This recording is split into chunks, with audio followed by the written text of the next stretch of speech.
Jake Morrison wiped his sweaty palms on his uniform as he stood in the main docking bay of the Terra Nova.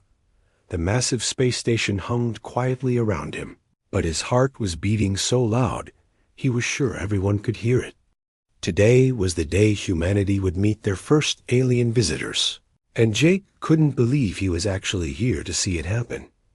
He looked around at the other crew members getting ready for the big moment. Captain Lisa Hayes stood tall and confident. Near the airlock doors, her crisp uniform perfect as always.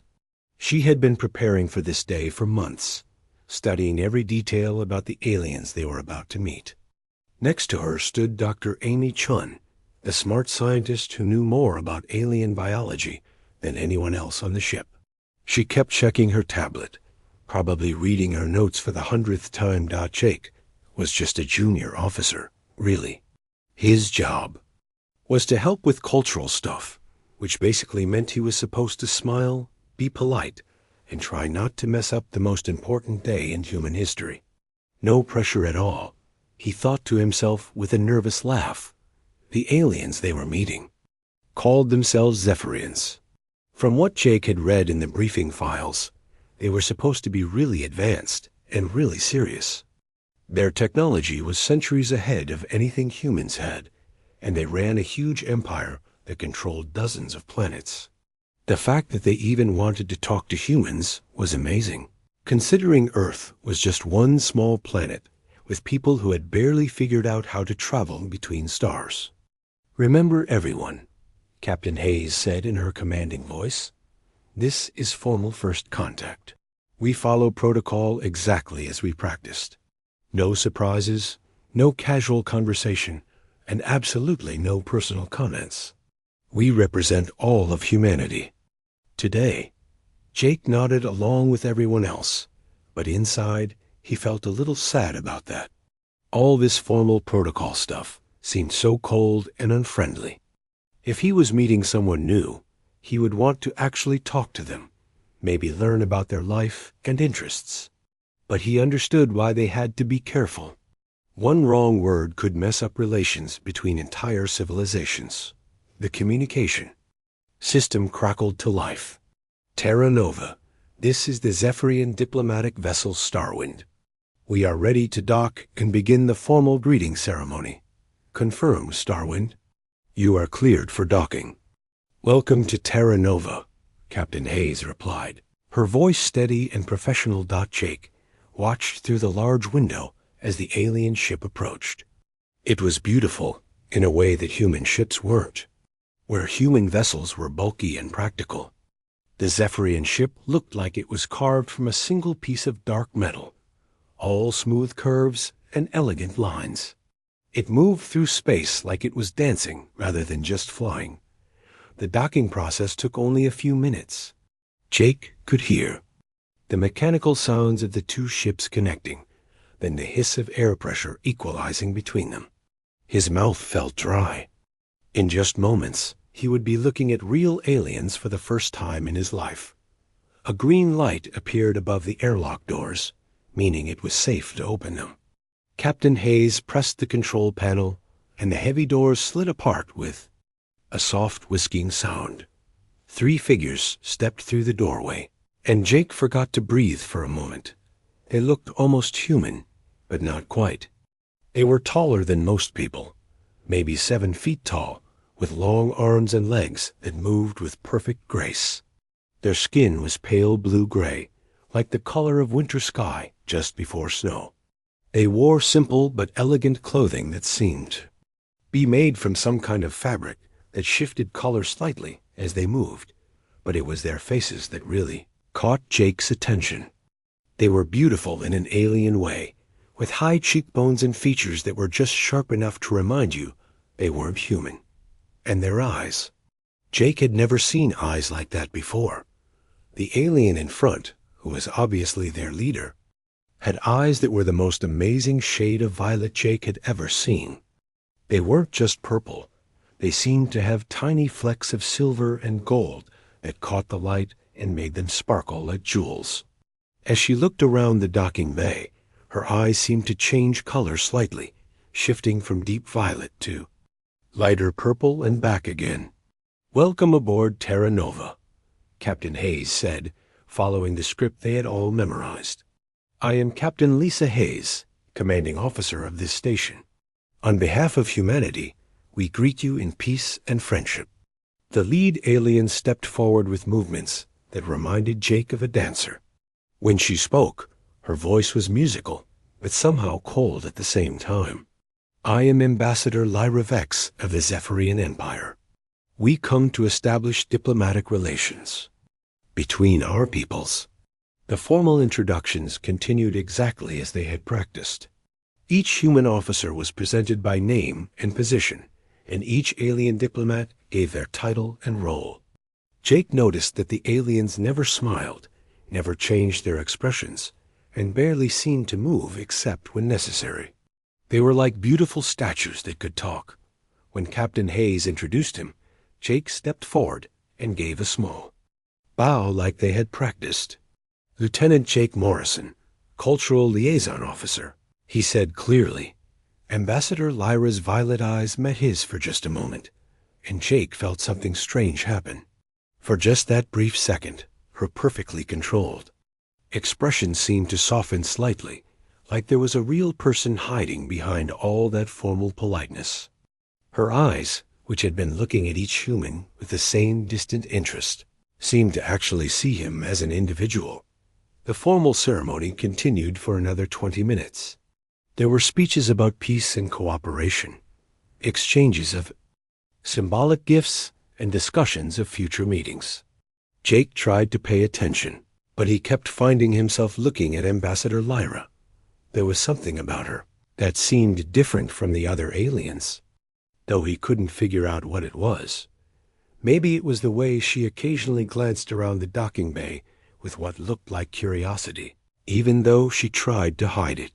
Or maybe it was how her amazing eyes seemed to show tiny hints of emotion that didn't match her serious expression. Whatever it was, Jake got the feeling that she was just as interested in humans as he was in her people, even though she couldn't show it. The ceremony was winding down when Jake noticed Ambassador Lyra looking his way again. This time, instead of just glancing and looking away, her eyes met his and stayed there for a few seconds. In that moment, Jake forgot all about protocol and formal procedures. He forgot that he was supposed to be representing all of humanity. He forgot that these aliens were supposed to be cold and emotionless. All he could think about was how incredible her eyes were, and how sad it seemed that she had to hide whatever she was really feeling behind that formal mask. Without really thinking about what he was doing, Jake took a small step closer to her and spoke quietly, just loud enough for her to hear. "You have great eyes," he said simply, with the same tone he might use to compliment a friend. The reaction was immediate and shocking. Ambassador Lyra's violet eyes went wide with surprise, and her perfectly controlled expression cracked like a mask falling off her face. She actually stumbled backward a step, her mouth opening in what looked like pure amazement. For a moment, she looked less like a formal diplomat and more like a regular person who had just heard something completely unexpected. The other two Zephyrian diplomats turned to stare at Jake, their own eyes showing the first real emotion he had seen from any of them. But it wasn't good emotion. They looked horrified, like Jake had just said something terrible. The docking bay fell completely silent.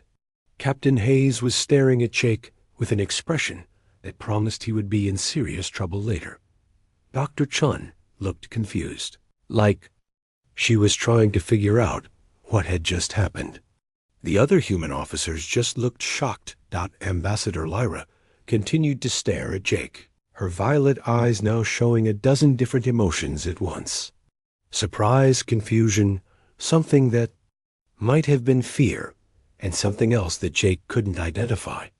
She opened her mouth like she was going to say something, then closed it again. Finally, she found her voice, though it sounded different now, less controlled and more human somehow. "We must return to our ship immediately," she said, but she was still looking at Jake as she said it. This meeting is concluded." The three aliens turned and walked quickly back through the airlock doors, leaving the human delegation standing there in stunned silence. As the doors closed behind them, Jake realized that his simple compliment had just changed everything, though he had no idea how or why. The silence in the docking bay lasted for what felt like forever. Jake stood there feeling like everyone was staring at him, which they were. Captain Hayes looked like she wanted to throw him out of the nearest airlock. Dr. Chun was frantically tapping on her tablet, probably trying to figure out what had gone wrong. The other officers just looked confused and worried. "Morrison," Captain Hayes said in a voice that could have frozen water. "My office. Now." Jake followed the captain through the corridors of Terra Nova, his stomach churning with worry. Other crew members they passed looked at him with curiosity and concern. Word was already spreading that something had gone very wrong with First Contact, and everyone knew Jake had been there when it happened. Captain Hayes's office was small but neat, with a big window looking out at the stars. She sat down behind her desk and looked at Jake like he was some kind of dangerous alien himself. "Explain to me," she said slowly, "what exactly you thought you were doing out there." "I was just being friendly, Captain," Jake said, trying to keep his voice steady. She looked at me, and I thought her eyes were really beautiful, so I told her so. I was trying to be nice. Nice? Captain Hayes stood up so fast her chair rolled backward. "Morrison, do you have any idea what you might have just done?" This was first contact with an advanced alien civilization. We had one chance to make a good impression, and you decided to make personal comments to their ambassador? Jake felt his face getting hot with embarrassment. "I'm sorry, Captain. I know I wasn't supposed to go off script, but it just seemed so cold and formal. They're people too, right? I thought maybe if I was friendly." "They're not people, Morrison. They're aliens. We don't know anything about their culture, their social rules, or what they consider appropriate behavior. For all we know, you just insulted their ambassador in the worst possible way." Before Jake could answer, the communication system beeped. "Captain Hayes to the bridge immediately. The Zephyrian ship is requesting communication." Captain Hayes and Jake hurried to the bridge, where Ben Parker was already at the communication station. "They want to talk to you personally, Captain," he said. "Ambassador Lyra specifically requested a private channel." "Put her through," Captain Hayes ordered. The main screen flickered to life, showing Ambassador Lyra sitting in what looked like a very fancy office on her ship. She looked different now than she had during the formal ceremony. Her perfect composure was gone, replaced by something that looked almost like nervousness. Her violet eyes, which had been so controlled before, now seemed to dart around like she was having trouble focusing. "Captain Hayes," she said, and her musical voice sounded strained. "We need to discuss what happened during our meeting." "Ambassador Lyra," Captain Hayes replied carefully, "if Lieutenant Morrison offended you in some way, I apologize on behalf of humanity. He will be disciplined appropriately." "Disciplined?" Ambassador Lyra looked surprised. "No, that is not." "Captain, I need to understand something. When your officer spoke to me about my eyes, what did he mean exactly?" Captain Hayes glanced at Jake, who was standing behind her, trying to stay out of view of the screen. "He meant it as a compliment, Ambassador. Humans often comment on physical features they find attractive or noteworthy. It's considered a friendly gesture." Ambassador Lyra was quiet for a long moment, her violet eyes looking thoughtful. "A compliment," she repeated slowly. "He found my eyes attractive?" "Yes, Ambassador." "Again, if this was inappropriate in your culture, we sincerely apologize." "Inappropriate?" Ambassador Lyra seemed to be struggling with something. "Captain, may I speak with the officer who made this comment?" "Lieutenant Morrison, I believe." Jake felt his heart jump. He really didn't want to make things worse, but Captain Hayes nodded at him to step forward. "I'm here, Ambassador," he said, trying to sound more confident than he felt. When Ambassador Lyra saw him on the screen, her expression changed again. The nervousness was still there, but now there was something else too.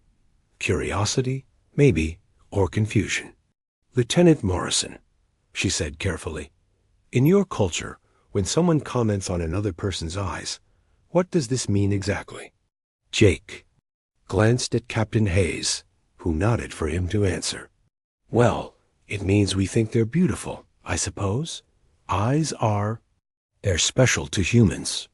We think you can tell a lot about a person by looking at their eyes. When someone has really striking eyes like yours, it's natural to notice and comment on them." "Beautiful."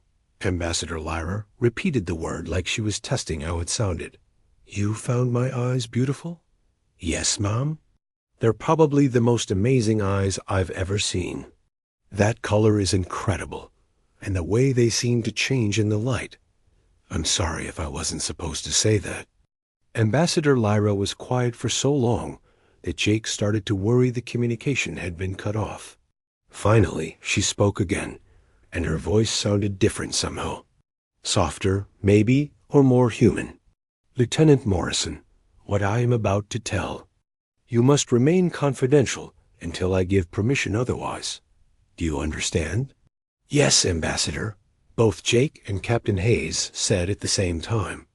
"In Zephyrian culture," Ambassador Lyra began slowly, "commenting on someone's eyes is not a casual compliment. It is considered the most intimate form of communication possible between two individuals.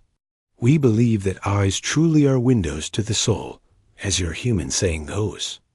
To acknowledge someone's eyes as beautiful is to declare that you see their inner self and find it worthy of love."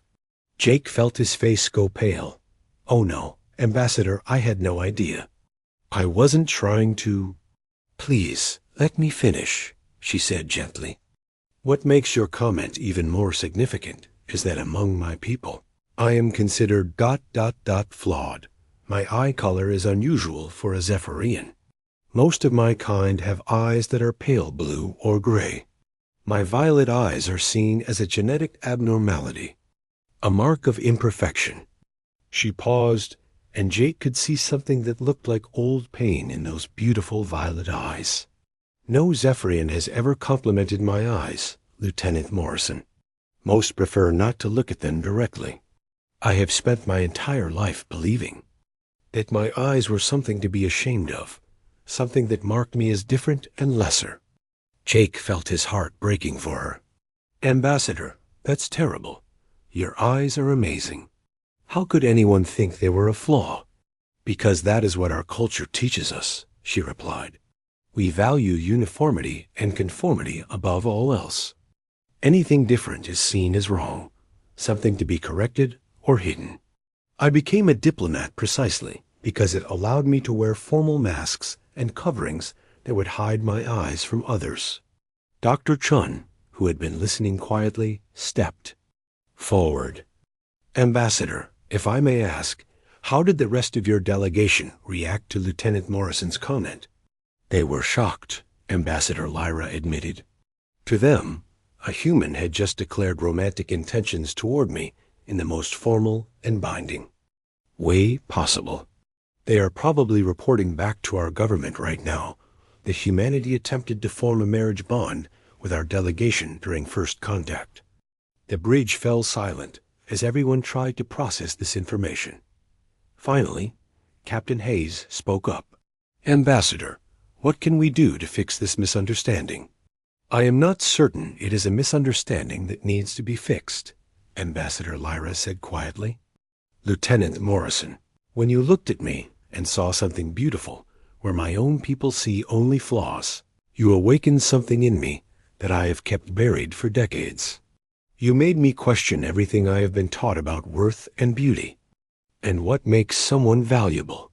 She leaned forward slightly, her violet eyes intense on the screen. "I want to understand more about human culture. I want to know how a species can find beauty in differences rather than demanding everyone be the same. I want to understand how you can look at a stranger and offer kindness without expecting anything in return. Jake found his voice again. We'd be happy to explain, Ambassador. That's what cultural exchange is supposed to be about, right? Learning from each other? Yes, she said, and for the first time since he had met her, Ambassador Lyra smiled. It was a small smile, uncertain and nervous, but it transformed her entire face. I would like that very much, Lieutenant Morrison. But I must warn you this. Situation has created complications that extend far beyond our two ships. What kind of complications? Captain Hayes asked. Word of what happened has already reached my homeworld, Ambassador Lyra explained. The Council of Elders is debating whether humanity's behavior represents a threat to Zephyrian social order. There are those who believe that humans are too unpredictable and emotional to be trusted as allies. She paused, looking directly at Jake. But there are also those who are curious about what you said to me and why it had such an effect. Your simple comment about my eyes has started discussions among my people that have never happened before. Some are beginning to question whether our emphasis on conformity might be limiting us in ways we never considered. Dr. Chun looked excited despite the serious situation. Ambassador, would it be possible to arrange more cultural exchange meetings? It sounds like both our species could benefit from learning about each other's perspectives. I believe so, Ambassador Lyra said. However, it will require careful negotiation. Many of my people are afraid of human unpredictability. 3 days had passed since the incident in the docking bay, and Jake was starting to realize just how much trouble his simple compliment had caused. The communication channels between the human and Zephyrian ships had been buzzing constantly, with messages going back and forth between Ambassador Lyra's vessel and her home planet. Jake sat in the observation lounge, looking out at the Zephyrian ship through the large windows. It was still docked with Terra Nova, but he could see other alien vessels arriving in the distance. Dr. Chun had told him that at least 6 more Zephyrian ships had jumped into the system over the past 2 days, all carrying important officials who wanted to see what was happening with the humans. You look like someone who's thinking too hard, said a voice behind him.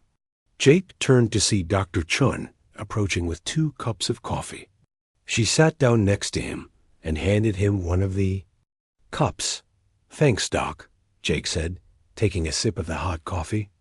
I keep wondering if I've messed up the most important moment in human history. Actually, I think you might have done the opposite, Dr. Chun said with a small smile. The data we're getting from our communications with the Zephyrians is fascinating. Your comment about Ambassador Lyra's eyes has apparently started some kind of social revolution on their whole world. Jake nearly choked on his coffee. A revolution? What do you mean? Dr. Chun pulled out her tablet and showed him a series of reports.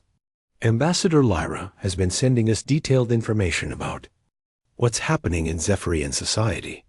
It turns out that your compliment didn't just surprise her, it surprised their entire civilization. She scrolled through the information on her screen. Think about it, Jake. The Zephyrians have built their whole society around the idea that being different is bad. Everyone is supposed to look the same, act the same, and think the same.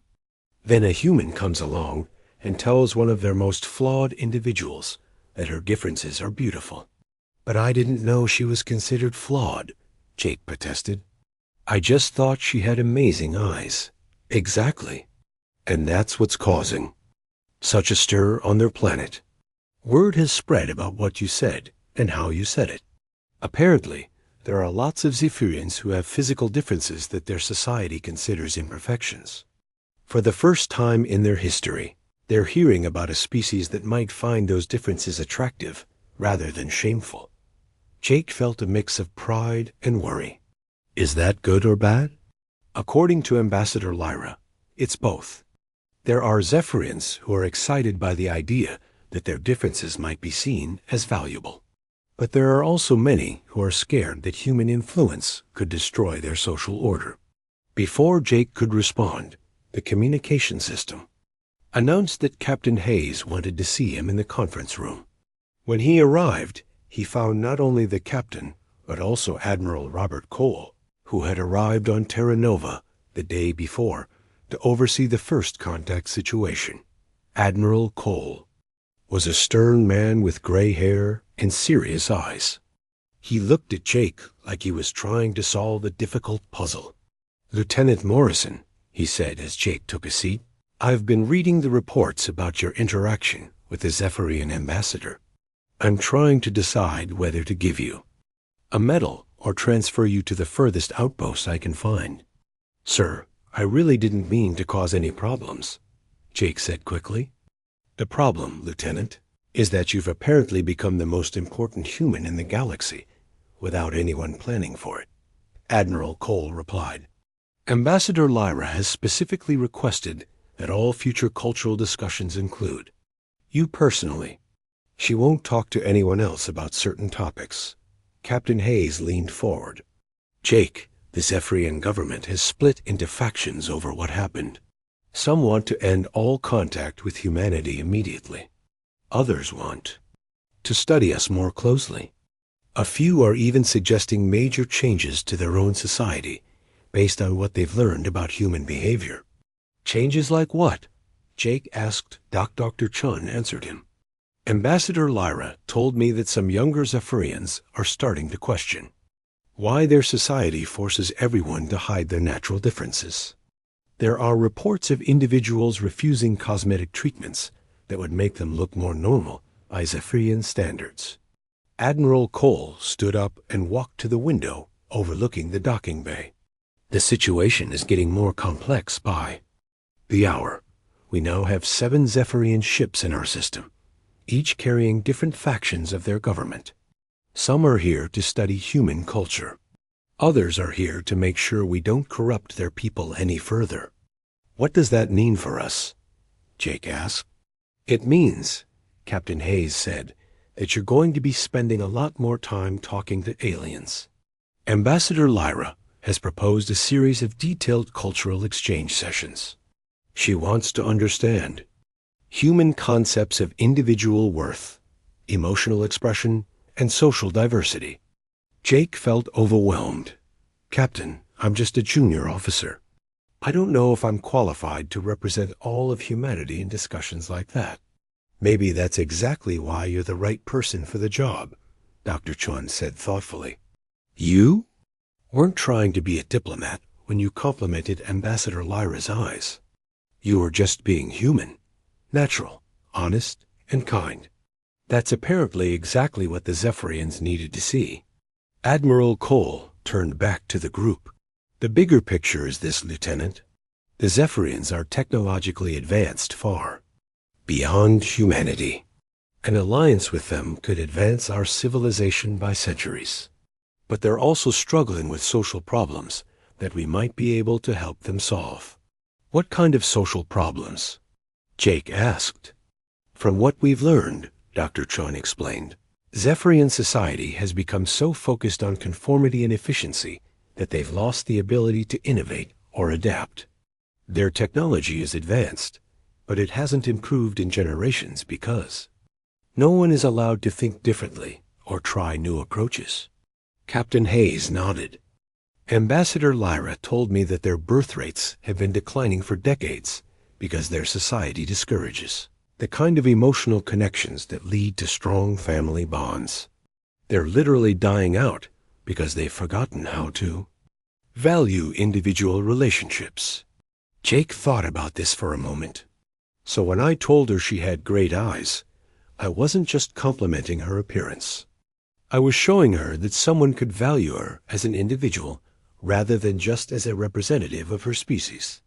"Exactly," Admiral Cole said. "And now she wants to understand how human society manages to maintain both individual freedom and social cooperation.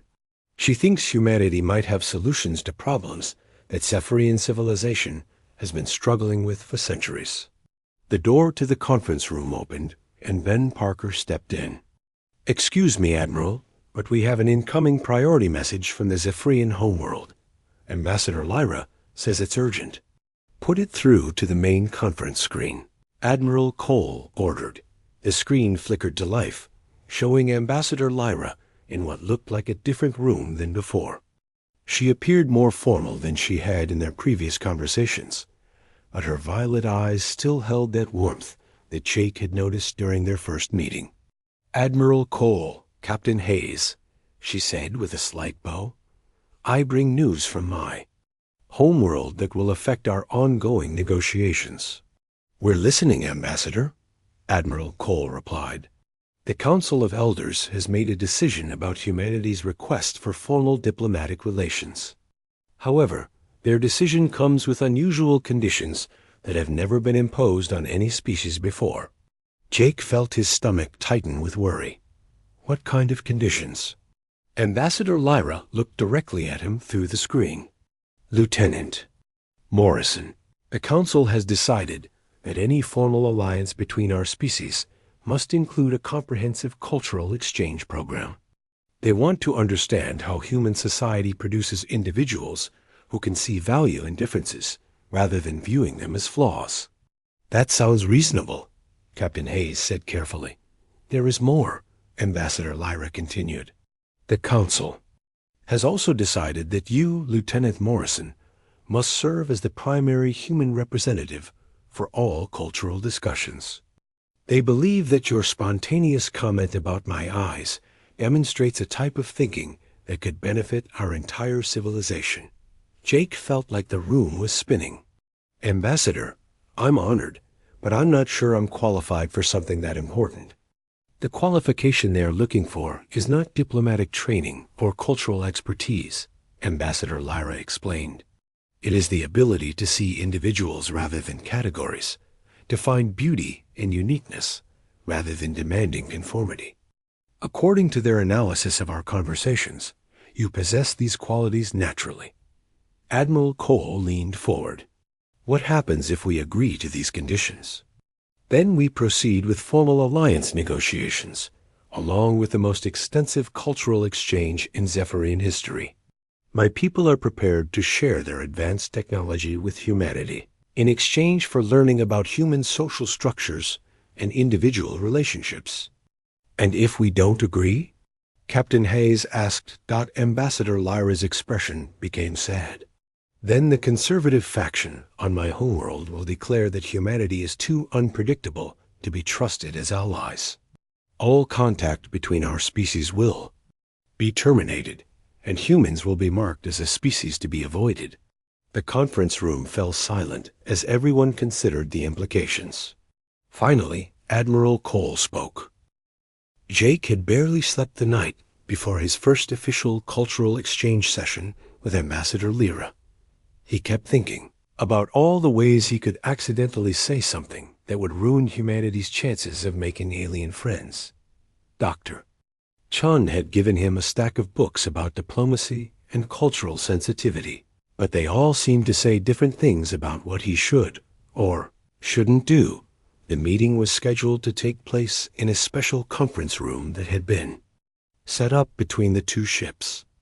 Half of the room was designed for humans, with regular chairs and familiar lighting. The other half was designed for Zephyrians, with their preferred seating and a softer, bluish light that reminded Jake of moonlight. When Jake arrived at the conference room, Ambassador Lyra was already there, sitting in the Zephyrian section. She was wearing a simpler outfit than the formal robe she had worn during first contact, and she looked more relaxed than he had ever seen her. Her violet eyes seemed brighter somehow, like she was genuinely excited about their conversation. "Good morning, Lieutenant Morrison," she said as he took his seat across from her. "I hope you slept well." "Not really," Jake admitted with a nervous laugh. "I kept worrying that I'm going to say something stupid and accidentally start a war." Ambassador Lyra tilted her head in a way that reminded Jake of a curious bird. "Why would you worry about that? You have already demonstrated that your natural way of speaking is exactly what my people need to hear." "Maybe, but yesterday I was just being myself." Today I'm supposed to be representing all of humanity. That's a lot of pressure. Perhaps that is the first lesson, Ambassador Lyra said thoughtfully. In Zephyrian culture, we are taught from childhood that individual desires and expressions must be suppressed for the good of society. We learn to speak only in ways that have been approved by our leaders, to think only thoughts that fit within accepted guidelines. She leaned forward slightly, her violet eyes intense. But when you complimented my eyes, you were not following any guidelines. You were expressing your honest reaction to what you saw. That honesty is what made your words so powerful. Jake felt some of his nervousness fading. So you want me to just be myself during these meetings? Yes, exactly. I want to understand how humans can maintain social order while still allowing individuals to express their true thoughts and feelings. This balance is something my people have lost, and I believe it is why our civilization has stopped growing and changing. Over the next hour, Jake found himself explaining things about human culture that he had never really thought about before. He talked about how human children were encouraged to ask questions and explore new ideas, even if those ideas were different from what their parents believed. He described how human societies celebrated artists, inventors, and thinkers who challenged the normal ways of doing things. But doesn't this cause chaos? Ambassador Lyra asked. If everyone is allowed to think and act differently, how do you maintain order and cooperation? Jake thought about this for a moment. I suppose it's because we've learned that diversity actually makes us stronger. When people with different ideas work together, they can solve problems that none of them could solve alone. We've found that the best solutions usually come from combining different perspectives. Ambassador Lyra made notes on a device that looked like a cross between a tablet and a piece of crystal. This is fascinating.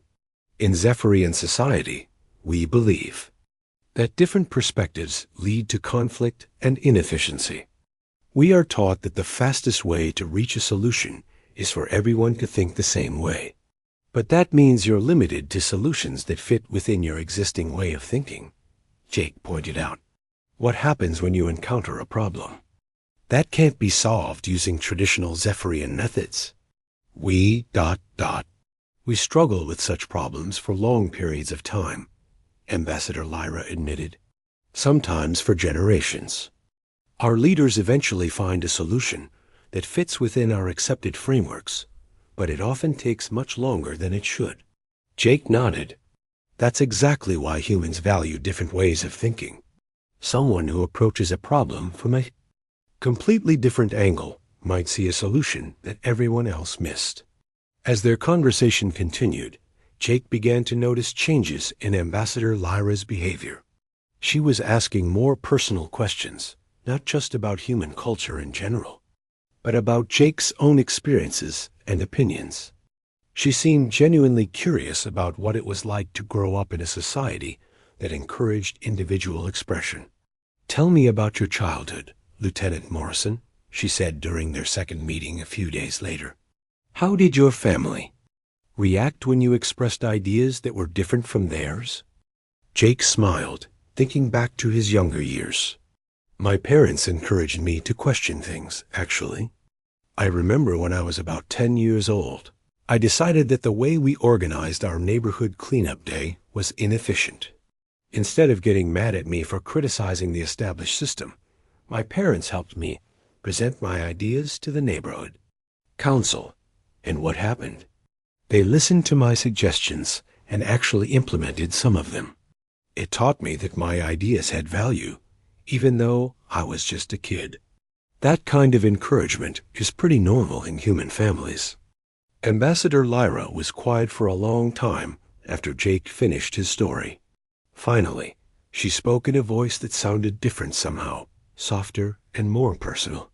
Lieutenant Morrison, may I tell you about my own childhood? Of course, Ambassador. I'd like to hear about it. I was born with these violet eyes in a family where everyone had the normal blue-gray coloring. From the time I was very young, I was taken to specialists who tried to find ways to change my eye color to something more acceptable. When the treatments didn't work, my parents were advised to teach me to hide my eyes as much as possible. Jake felt a stab of sadness for her. That must have been really hard for a kid. I learned to look down when adults spoke to me, to wear special lenses when I had to interact with other children, and to consider my natural appearance as something shameful. I was told that if I worked very hard to be perfect in every other way, people might be able to overlook my physical flaw. Ambassador, that's horrible. You were just a child. It was normal for our society, she said, but Jake could hear the pain in her voice even after all these years. Children who are different are taught to conform or hide their differences. It is considered the kindest way to help them fit into society. Jake shook his head. In human society, we try to teach children that their differences are what make them special. We want kids to be proud of what makes them unique, even if those differences make them stand out from everyone else. Especially then. Some of our greatest leaders, artists, and scientists were people who were very different from everyone around them. We've learned that the people who think differently are often the ones who change the world for the better. Ambassador Lyra looked at Jake for a long moment, her violet eyes thoughtful. You truly believe that my eyes are beautiful, don't you? This is not something you say to be polite or diplomatic. Ambassador, your eyes are honestly the most beautiful I've ever seen. The color is amazing, and they're so expressive. When you talk about something you care about, they light up in a way that's, well, it's magical. For the first time since Jake had known her, Ambassador Lyra's formal composure completely disappeared. She smiled a real, genuine smile that transformed her entire face. Lieutenant Morrison, you have given me something I thought I would never have. You have given me the ability to see myself the way you see me, and it is wonderful.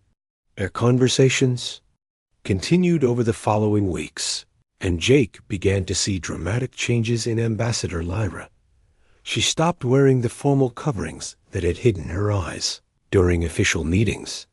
She began expressing opinions that differed from standard Zephyrian positions. Most importantly, she started encouraging other Zephyrians to question their own assumptions about conformity and individual worth.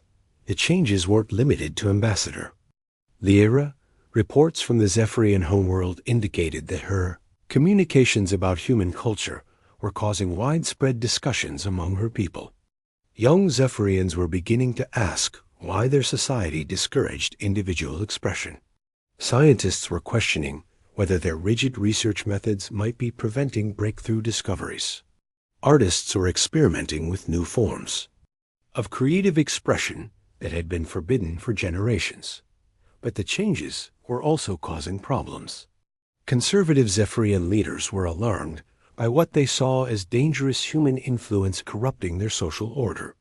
Some were calling for an immediate end to all contact with humanity before more damage could be done to their civilization. During one of their meetings, Ambassador Lyra brought up these concerns. Lieutenant Morrison, I must tell you that our cultural exchanges are creating significant resistance among some of my people. There are those who believe that human ideas about individualism and diversity are threats to everything our civilization is built. What kind of threats? Jake asked. They worry that if Zephyrians start thinking like humans, our society will become chaotic and unstable.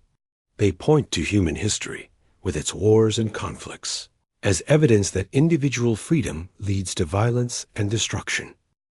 6 months had passed since Jake Morrison first told Ambassador Lyra that she had great eyes, and the universe had changed in ways that no one could have predicted.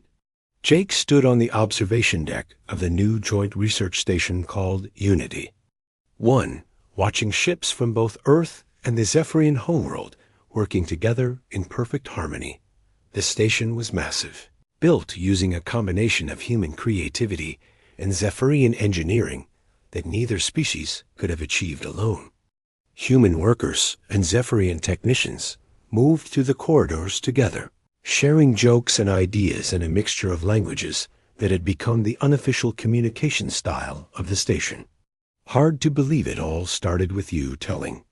Me, my eyes were beautiful, said a familiar voice behind him. Jake turned to see Ambassador Lyra approaching, though she looked very different now than she had during their first meeting. Gone were the formal robes and serious expression. Instead, she wore a simple uniform similar to what the human crew members wore, and her violet eyes sparkled with genuine happiness. Her hair, which had always been pulled back in a severe style, now hung loose around her shoulders in a way that made her look younger and more relaxed. I still can't believe you're not an ambassador anymore, Jake said with a smile. Director Lyra Vex of Cultural Integration sounds so much more impressive. Lyra laughed, a sound that had become much more common over the past few months. I much prefer my new job. Instead of following diplomatic protocols, I get to help people from different species learn to work together. It's much more interesting than formal ceremonies. Jake had also received a promotion, though his new title of chief. Cultural liaison still felt strange to him. His job now involved training other humans to work effectively with Zephyrians, and helping newly arrived Zephyrians understand human social customs.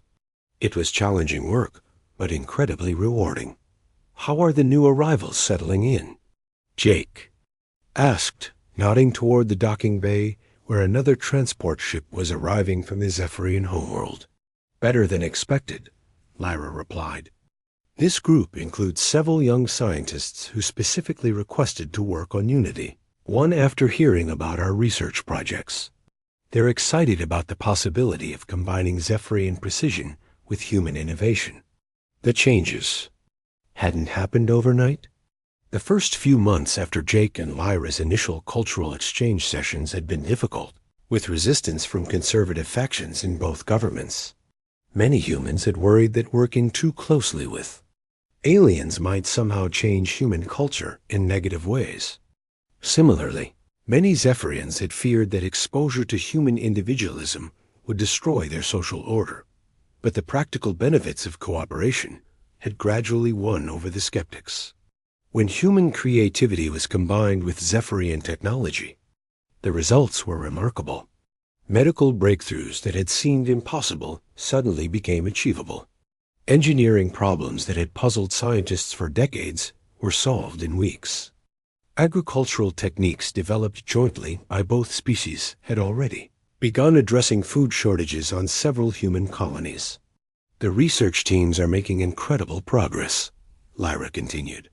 Dr. Chun's biology group has discovered 3 new treatments for genetic disorders using Zephyrian cellular repair technology. And the engineering team just finished designing a new type of spacecraft that's faster and more efficient than anything either of our species had built before. Jake felt a surge of pride as he watched a mixed crew of humans and Zephyrians working together to unload equipment from the newly arrived transport. Sometimes I still can't believe all of this happened, because I thought your eyes were pretty. It wasn't just the compliment, Lyra said thoughtfully. It was what the compliment represented. You saw value in something that my entire culture had taught me to be ashamed of. That single moment of recognition opened up possibilities that neither of us had ever imagined. She was right, Jake realized. The compliment itself had been simple, but its effects had rippled outward in ways that continued to surprise him. Reports from the Zephyrian homeworld indicated that the concept of finding beauty in differences had sparked a cultural revolution among the younger generation. Zephyrians who had spent their lives hiding their unique characteristics were beginning to celebrate them instead. The changes weren't limited to the Zephyrians either. Humans working on Unity 1 had developed a deeper appreciation for the value of careful planning and systematic thinking. The Zephyrian approach to problem solving, with its emphasis on thorough analysis and long-term consequences, had helped human teams avoid costly mistakes and develop more sustainable solutions. We have some exciting news, Lyra said, pulling. out a communication device that looked like a combination of human and Zephyrian technology. 3 more alien species have contacted us asking about joining our alliance. Jake's eyes widened. Really? Which ones? The Crystalline Collective from the Andromeda Sector, the Botanical Alliance from the nearby Vega system, and most surprisingly, the nomadic fleets that have been traveling between galaxies for centuries. What do they want? Lyra smiled. They want to understand how 2 species with such different approaches to society manage to create a successful partnership. Word has spread throughout this part of the galaxy about our alliance, and other civilizations are curious about what we've accomplished. The communication device in Lyra's hand buzzed with an incoming message. She glanced at it, and her smile grew even wider. Speaking of accomplishments, we just received confirmation that the Joint Colony Project has been approved by both governments. Jake felt his heart race with excitement. The Joint Colony Project was something they had been working toward for months. A new world where humans and Zephyrians would live and work together from the very beginning, creating a truly integrated society that combined the best aspects of both cultures. When do we start? Jake asked. The preliminary survey team leaves next month, and both governments have specifically requested that we lead the cultural integration efforts for the new colony. Jake looked out at the busy docking bay, where representatives from 6 different worlds were now working together on various projects. The sight filled him with hope for the future. You know what the best part is? What? We're proving that the things that make us different from each other are actually our greatest strengths. Humans bring creativity and emotional honesty. Zephyrians bring precision and systematic thinking. When we combine those qualities, we can accomplish things that neither of us could do alone. Lyra nodded, her violet eyes reflecting the lights from the ships outside. And now other species want to add their own unique strengths to the partnership. The Crystalline Collective has mastered energy manipulation in ways that neither humans nor Zephyrians have achieved. The Botanical Alliance understands ecological systems better than anyone in the galaxy. The nomadic fleets have knowledge of deep space navigation that could open up entirely new regions for exploration. It's like we're building a galactic community based on the idea that everyone has something valuable to contribute. Jake said, "Yes, exactly." And it all started because one human had the courage to speak honestly about what he saw, without worrying about whether it was diplomatically appropriate. A soft chime indicated that the station's communication system had an announcement. Captain Hayes's voice came over the speakers, addressing all personnel on Unity 1. Attention all crew members. We have just received word that the Galactic Council has voted to officially recognize the Human-Zephyrian Alliance as a model for interspecies cooperation. Representatives from 15 different civilizations will be arriving over the next month to observe our operations and learn about our integration methods. Jake and Lyra looked at each other with a mixture of pride and amazement. The Galactic Council was an ancient organization that had been trying to maintain peace between different alien species for thousands of years. For them to recognize the Human-Zephyrian Alliance as a model worth copying was an incredible honor. 15 civilizations, Lyra repeated softly. Do you realize what this means? It means that what we've built here could spread throughout the entire galaxy, Jake replied. Every species bringing their own unique strengths to create something bigger and better than any of them could achieve alone. Captain Hayes's announcement continued. I want to personally thank Lieutenant Jake Morrison and Director Lyra Vex for their pioneering work in cultural integration. Their efforts have not only created a successful alliance between our species, but have also provided a blueprint for peaceful cooperation that could benefit the entire galaxy. Jake felt his face getting red with embarrassment at the public recognition, but Lyra just smiled and took his hand in a gesture of friendship that had become natural between them over the months of working together. You know what I think? Lyra, said as they watched another ship dock with the station, this one carrying excited young scientists from both Earth and the Zephyrian homeworld. I think the universe was waiting for someone like you to come along. Someone who could look past surface differences and see the potential for something beautiful underneath. Jake squeezed her hand gently. Maybe, or maybe the universe just needed two people who were willing to have an honest conversation about what they saw in each other.